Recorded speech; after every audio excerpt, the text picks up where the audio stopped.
जिसे बनना था भ्रष्टाचार का काल, जिसे कसनी थी भ्रष्टाचारियों पर नकेल, वो बन गया सरकार की कठपुतली।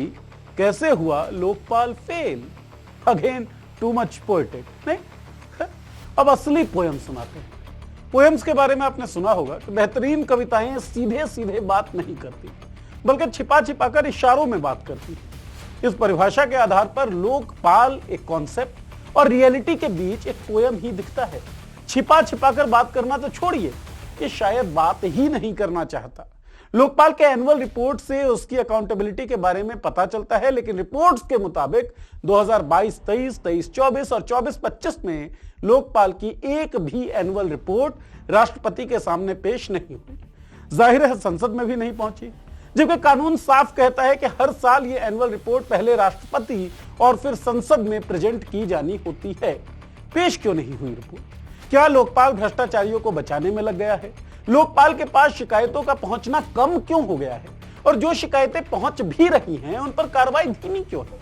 क्या यह भी विपक्ष के खिलाफ एक सरकारी टूल बनता जा रहा है? इन सब सवालों पर बात करनी जरूरी है, क्योंकि this is the news that matters.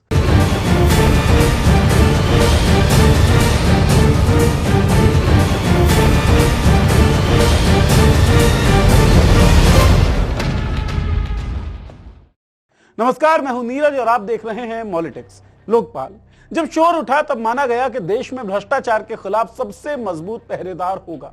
प्रधानमंत्री से लेकर सीनियर अफसर तक सब इसकी मॉनिटरिंग में रहते। लेकिन मॉनिटरिंग करने वाली यह संस्था खुद कितनी अकाउंटेबल है, यह पता चलता है इसकी एनुअल रिपोर्ट से। एज पर लॉ लोकपाल को हर साल अपनी रिपोर्ट राष्ट्रपति को देनी होती है, जिसे बाद में संसद में प्रेजेंट किया जाता है। लेकिन एज पर लॉ होता ही क्या है? लोकपाल की हकीकत यह है कि पिछले 3 सालों 2022-23, 23-24 और 24-25 में एक भी एनुअल रिपोर्ट राष्ट्रपति के सामने पेश नहीं की। न ही कोई रिपोर्ट संसद तक पहुंची, यहां तक कि कोई रिपोर्ट बनाई ही नहीं गई। मार्च 2024 में जब सुप्रीम कोर्ट के पूर्व न्यायाधीश जस्टिस A.M. खानविलकर लोकपाल के अध्यक्ष बने, तो उन्होंने सबसे पहले यह जानना चाहा कि पिछली एनुअल रिपोर्ट्स का हुआ क्या, खासतौर पर साल 2022-23 की report. News platform the wire को मिले 18 नवंबर 2025 के खास नोट के मुताबिक साल 2022-23 की एनुअल रिपोर्ट से जुड़ी कोई फाइल, कोई ड्राफ्ट, कोई नोट, कोई रिकॉर्ड ही मौजूद नहीं है। यानी ऐसा कोई सबूत नहीं मिला जिससे यह कहा जा सके कि उस साल लोकपाल ने अपनी एनुअल रिपोर्ट तैयार करने की कोशिश भी की थी। लोकपाल और लोकायुक्त एक्ट 2013 साफ तौर पर कहता है हर साल रिपोर्ट तैयार करना लोकपाल का कानूनी दायित्व है। इसके बावजूद पूरे 1 साल का रिकॉर्ड ही गायब हो जाना भ्रष्टाचारियों के लिए काम कर रहा है या भ्रष्टाचारियों के विरुद्ध लोकपाल, ये सवाल पैदा करता है। खैर, जस्टिस खानविलकर के आने के बाद इस खालीपन को भरने की कोशिश शुरू हुई। अगले करीब 6 महीनों में लोकपाल ने साल 2022-23 और 23-24 को मिलाकर एक रिपोर्ट बनाई। इसके बाद 24-25 की एनुअल रिपोर्ट भी बना ली गई और उसे छापवा भी दिया गया। अक्टूबर 2024 तक लोकपाल पूरी तरह तैयार था कि वो ये रिपोर्ट्स राष्ट्रपति द्रौपदी मुर्मू के सामने पेश करे, ताकि आगे की प्रक्रिया पूरी हो सके। लेकिन यहीं से कहानी पूरी तरह बदल जाती है। लोकपाल के अधिकारियों ने साल 2024 और 25 के दौरान राष्ट्रपति कार्यालय को कम से कम 4 चिट्ठियां लिखी। इसके अलावा लगातार फोन कॉल्स भी की जाती रही। हर बार लोकपाल की तरफ से यही आग्रह किया गया कि अध्यक्ष राष्ट्रपति से मिलकर एनुअल रिपोर्ट सौंपना चाहते हैं, लेकिन राष्ट्रपति भवन से मिलने का समय कभी दिया नहीं गया।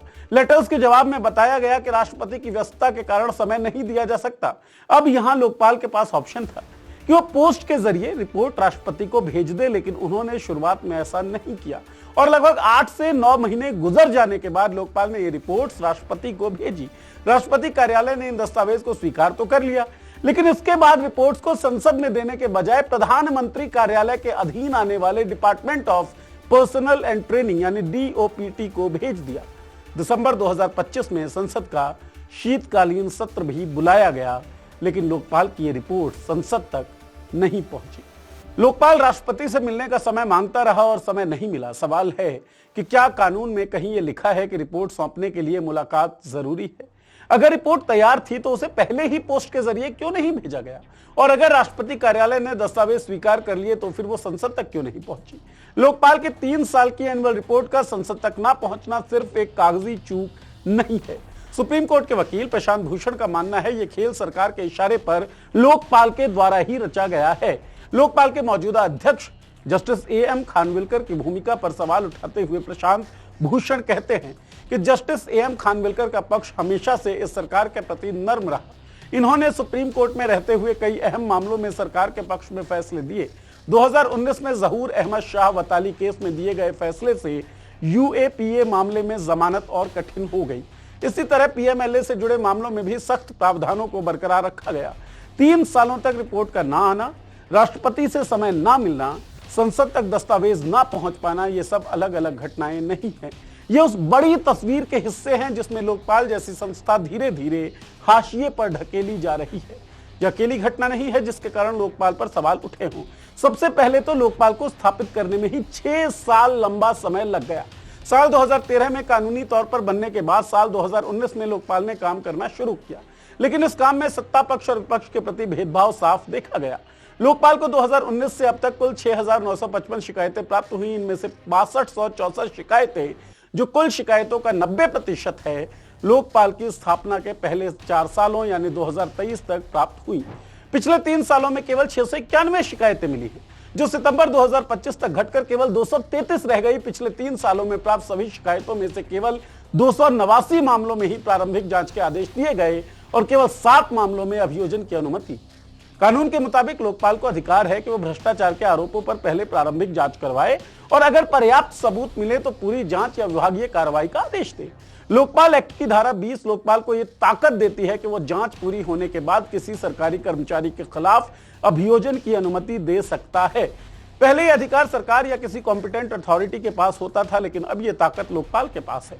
इसका मतलब लोकपाल अगर चाहे तो जांच एजेंसी को चार्जशीट दाखिल करने की अनुमति दे सकता है और फिर अदालत में मुकदमा चल सकता है। जांच करने की ताकत होने के बावजूद 691 मामलों में से सिर्फ 7 में जांच के आदेश देने के पीछे क्या मकसद है, इस समझ से परे। जिन 7 मामलों में जांच के आदेश दिए गए उनमें से 3 केसेस बैंक अधिकारियों से जुड़े हैं। पहला मामला उत्तर प्रदेश में एसबीआई की एक शाखा के मैनेजर से जुड़ा था। आरोप था कि उसने 4 लाख रुपए की रिश्वत एक लोन पास करने के लिए मांगी। लोकपाल ने इसके खिलाफ कार्रवाई की मंजूरी दी। आदेश 21 फरवरी 2025 को जारी हुआ। दूसरा मामला यूको बैंक के 4 अधिकारियों से जुड़ा था जो भोपाल और बालाघाट शाखाओं में काम करते थे। उन पर आरोप था कि उन्होंने कुछ अयोग्य कंपनियों को लोन देने में गड़बड़ी की। इस केस में लोकपाल ने दिसंबर 2024 में अभियोजन की मंजूरी दी। तीसरा मामला बैंक ऑफ इंडिया कोयंबटूर शाखा का था, जहां 3 अधिकारियों और एक कंपनी के मालिक पर 7 करोड़ रुपयों के कैश क्रेडिट लिमिट में धोखाधड़ी और साजिश के आरोप लगे। इस केस में भी लोकपाल ने अक्टूबर 2024 में अभियोजन की अनुमति दी।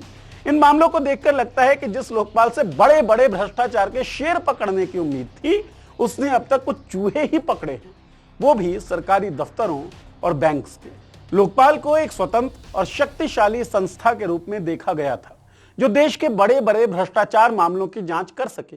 लोकपाल को लाया ही इसलिए गया था कि ऊंचे पदों पर बैठे लोगों पर कार्रवाई हो, जैसे मंत्री, प्रधानमंत्री या शीर्ष स्तर के अधिकारी, क्योंकि इन लोगों से जुड़े मामलों में सबसे बड़ी समस्या यह थी कि जांच एजेंसीज इनके कंट्रोल में होती थी। इसी वजह से मांग उठी कि एक ऐसी संस्था बने जो किसी सरकार या मंत्रालय के नियंत्रण में ना हो, बल्कि पूरी तरीके से इंडिपेंडेंट होकर जांच कर सके। लेकिन यह संस्था छोटे मोटे मामलों में उलझी हुई है। जब भी इसके सामने कोई बड़ा मामला आया है तो इसके तोते उड़ गए। लोकपाल में खुद प्रधानमंत्री नरेंद्र मोदी के खिलाफ 5 शिकायतें दर्ज हैं, जिनमें से पिछले साल एक शिकायत को खारिज कर दिया गया, लेकिन बाकी 4 शिकायतों का क्या हुआ इसका कोई स्पष्ट जिक्र नहीं है। इनमें से केवल खारिज की गई शिकायत की जानकारी सार्वजनिक हुई है। लोकपाल की वेबसाइट पर गोपनीयता की आड़ में केवल चुनिंदा आदेश ही डाले जाते हैं। हाँ, विपक्ष की तरफ लोकपाल का कड़ा रुख रहा है। टीएमसी सांसद महुआ मोइत्रा और शिबू सोरेन के खिलाफ लोकपाल ने पूरी तरह से जांच के आदेश दिए थे। महुआ मोइत्रा का नाम लोकपाल के सामने 2 बार आया, एक बार शिकायतकर्ता के रूप में और एक बार आरोपी के रूप में। 2023 में बीजेपी सांसद निशिकांत दुबे ने मोइत्रा के खिलाफ शिकायत दर्ज कराई थी। इस शिकायत की जड़ थी एक चिट्ठी जो सुप्रीम कोर्ट के वकील जय अनंत देहदरई ने निशिकांत दुबे को लिखी थी। उस चिट्ठी में मोइत्रा पर गंभीर आरोप लगाए गए थे। आरोप था कि महुआ मोइत्रा ने अपने लोकसभा लॉगिन क्रेडेंशियल्स यानी यूजर आईडी और पासवर्ड दुबई के एक बिजनेसमैन दर्शन हीरानंदानी को दे दिए थे। कहा गया है कि हीरानंदानी ने उन्हीं क्रेडेंशियल्स का इस्तेमाल करके संसद में मोइत्रा के नाम से सवाल डाले, जबकि वो उस समय देश से बाहर थी। शिकायत के मुताबिक ये सवाल हीरानंदानी के निजी कारोबारी हितों को ध्यान में रखकर डाले गए थे। ताकि उनके प्रतिद्वंद्वियों को नुकसान पहुंचे। 19 मार्च 2024 को लोकपाल की 3 सदस्यीय बेंच ने सीबीआई को मामले की जांच के आदेश दिए, जिसके बाद सीबीआई ने मोइत्रा के खिलाफ एफआईआर दर्ज की। दिलचस्प बात यह है कि कुछ महीनों बाद सितंबर 2024 में महुआ मोइत्रा ने खुद लोकपाल के पास शिकायत दायर की, इस बार एसईबीआई के पूर्व चेयरपर्सन माधवी पुरीबुच के खिलाफ। मोइत्रा ने यह शिकायत हिंडनबर्ग रिसर्च रिपोर्ट में लगाए गए आरोपों के आधार पर की थी। हालांकि मई 2025 में लोकपाल ने उनकी यह शिकायत खारिज कर दी, रिजेक्टेड का स्टैंप लगा दिया उनकी शिकायत पर। झारखंड के पूर्व मुख्यमंत्री शिबू सोरेन के खिलाफ भी शिकायत बीजेपी सांसद निशिकांत दुबे ने ही की थी। दुबे का आरोप था कि सोरेन ने अपने और अपने करीबियों के नाम पर काले धन और भ्रष्ट तरीकों से बेहिसाब जमीन, संपत्तियां और धन इकट्ठा किया है, जो उनके घोषित आय के मुकाबले काफी ज्यादा है। इस पर 4 मार्च 2024 को लोकपाल ने आदेश दिया कि सीबीआई संपत्तियों की जांच करे, जो कथित तौर पर झारखंड मुक्ति मोर्चा यानी जेएमएम के नाम पर खरीदी गई थी। लेकिन जब जेएमएम ने इस आदेश के खिलाफ दिल्ली हाईकोर्ट में अपील की तो कोर्ट ने लोकपाल को कहा वो अगली सुनवाई तक पार्टी के खिलाफ कोई कदम न उठाए। यह अंतरिम राहत आज भी जारी है। तो साहब, ये जो कहानी थी, ये कहानी उस संस्था की थी जो कभी देश की सबसे बड़ी उम्मीद के तौर पर देखी गई, जिसे जनता ने भ्रष्टाचार के खिलाफ अपने रक्षक के रूप में सोचा। लेकिन आज वही संस्था खुद सवालों के घेरे में है।